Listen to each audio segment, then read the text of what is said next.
Okay, TBH Labs နေကြိုဆိုပါရစေဒီနေ့မှာကျွန်တော်တို့ကို OPPO ကနေပြီးတော့ mystery box တစ်ခုပေးထားတယ်ဆိုတော့အဲ့ mystery box ထဲမှာဘာရှိလဲကျွန်တော်လည်းမသိဘူးတကယ်တော့နည်းနည်းလေးချောင်းကြည့်ဖို့စူးစမ်းလိုက်သေးတယ်ဒါပေမဲ့ coordinate ကတ်ထားတော့ကျွန်တော်ချောင်းကြည့်လို့မရလိုက်ဆိုတော့ okay ဖုန်းမဲ့တော့ဖြစ်မယ်လို့ထင်တယ်ထဲမှာဖုန်းကတစ်လုံးတော့မကလောက်ဘူးနည်းနည်းလေးဆိုတော့ဖုန်းနှလုံးလောက်ဖြစ်မလားဒါမှမဟုတ်တခြား accessory တွေဖြစ်မလားချက်ကြည့်ကြည့်မယ်နော်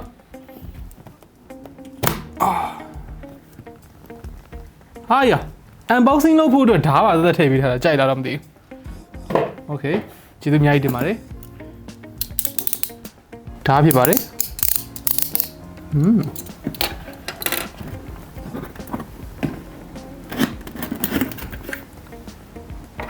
Can you guess the color of the product? Hiya. ဒါတွေရောကကြီးတွေရောဘာတွေလဲ Okay. ဆိုတော့ကကြီးရဒီရော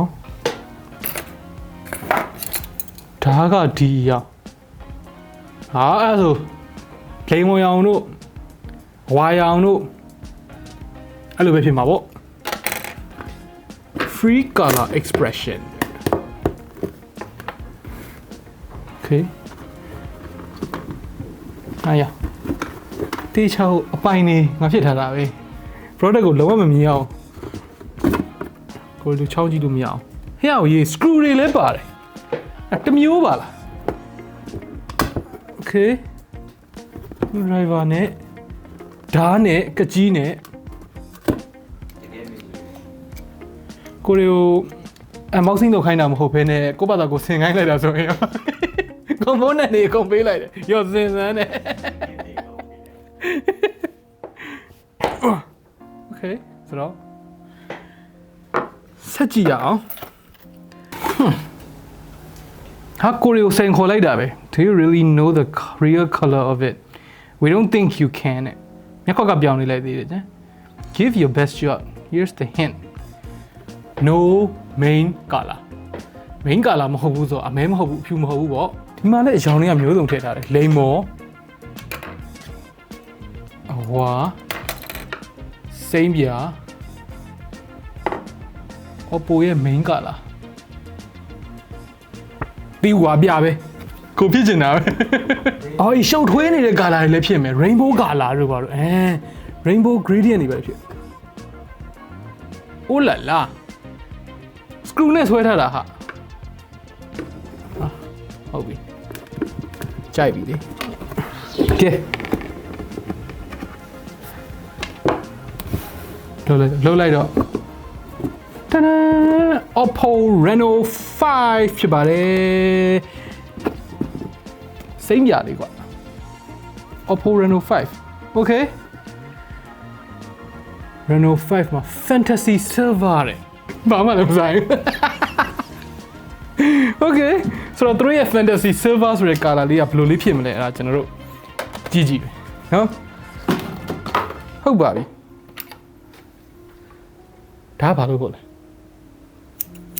ဒါဖောက်ဖို့ကွာ screw ကိုဆွဲဖို့ကွာဒါဘာလို့ပေါ့လဲ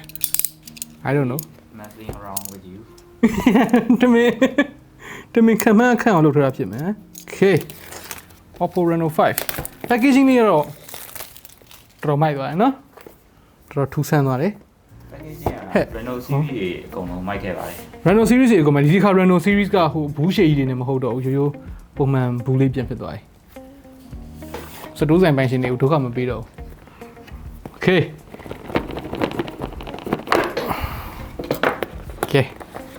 ထုံးစံနိုင်မယ်ဖုန်းတော့နောက်ဆုံးမှကြည့်မယ်ပေါ့နော်ထဲမှာကျွန်တော်ကာဗာလေးပါမယ်ဆီလီကွန်ကာဗာပြီးတော့စာရွက်စာတမ်းတွေရဲ့ SIM ejector ရဲ့ဒါနောက်မှဖတ်မယ်နှစ်ချက်ပါပါတယ်ခင်ဗျာ 3.5mm နှစ်ချက်ဖြစ်ပါတယ် 3.5mm အခုဒီပါပါသေးတယ်ပြီးတော့90Hz refresh rate ဖြစ်သွားပြီ Okay အဲ့ဆို non pro version မှာကြရ 90Hz ရမယ် AI highlight video dual view video AI mix portrait OPPO Reno 5ဟုတ်တယ်နည်းနည်းပြောတာမှန်တယ် ဘာရောင်မှမသိတဲ့အရောင်သိရမလား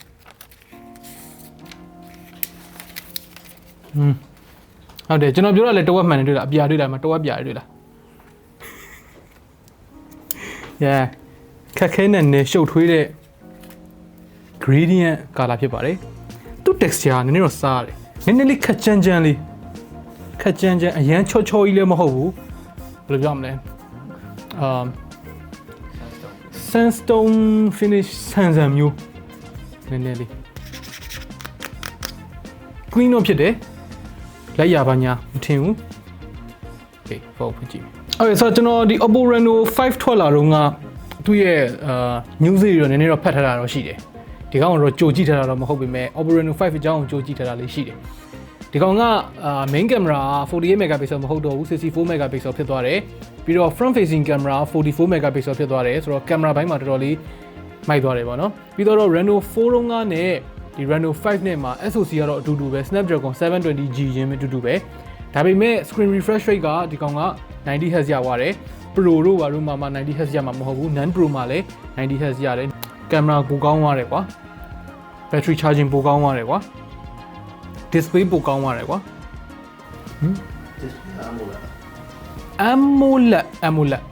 AMOLED 90Hz nice okay အဲ့ဒါဆိုရင် about phone နဲ့ကိုဝင်ကြည့်ပြီးတော့ကိုပြောတာဟုတ်မဟုတ်ပြန်ကြည့်လိုက်မယ်ဟုတ်တယ် Snapdragon 720G နဲ့ 8GB RAM 128GB storage မြန်6သိန်းမကျော်ဘူးဆိုလို့ရှိရင်တော့ကောင်းပါတယ်မစိုးပါဘူး fair ပါတယ်ဗောနော်6သိန်းကျော်တယ်ဆိုတော့ recommend ပေးရတာနည်းနည်းခက်လိမ့်မယ်ဈေးနှုန်းဘယ်လောက်ဖြစ်မလဲဒါတော့ကျွန်တော်တို့မသိရသေးဘူးသိရလို့ရှိရင်ပြန်ပြောမယ်ဗောနော် review ကြရင်ပြန်ပြောမယ်ဗောဆိုတော့အခုကြည့်ရတဲ့လောက်ကအမြင်ပိုင်းမှာလေဒီကလာတာမဟုတ်ဘူးဆိုလို့ရှိရင် Reno 4နဲ့ကွဲချင်မှာကွဲလိုက်မယ် Reno 4လေးရှိသေးတယ်မလားအပြာလေးဆိုတော့ဒါ Reno 4ပါဒါ Reno 5ပါဘာမှတိတ်ပြီးတော့ design changes မရှိဘူးပေါ့နော်ဒီပုံစံပဲဒီ cap တွေနဲ့ပဲကင်မရာမှာဒီညာဘက်ထွက်နေတဲ့ကင်မရာဒီကောင်သေးသေးလေးဟိုဘက်မှာနည်းနည်းကြီးသွားတယ်အဲ့လောက်ပဲကွာတယ်ရှေ့ဘက်မှာလည်းရှေ့ဘက်မှာတော့ဒီကောင်က dual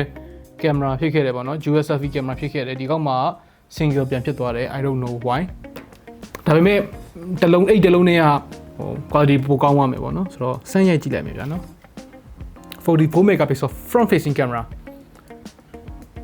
okay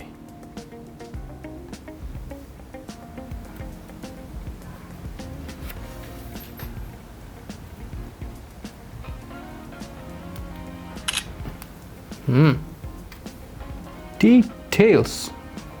you know ooh la la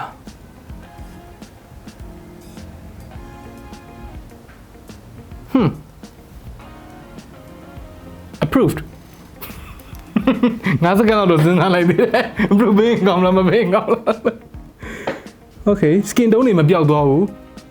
smooth လုပ်တယ် beautifying effect တွေပါတယ်မှန်တယ်ဒါပေမဲ့ဒီမှာနှစ်ဖူးကြီးရတည်မလားဘာမှမရှိရလောက်အောင်ပြောင်းတင်းခါသွားတာမျိုးမဟုတ်ဘူးသူ့ရဲ့ tonality သူ့ရဲ့ texture တွေအဲ့ဒါတွေကြံခဲ့တယ်ဒါပေမဲ့နည်းနည်းလေးပူချောသွားတယ်ပေါ့နော် okay AI နေမိုက်လာပြီ AI နေမိုက်လာပြီ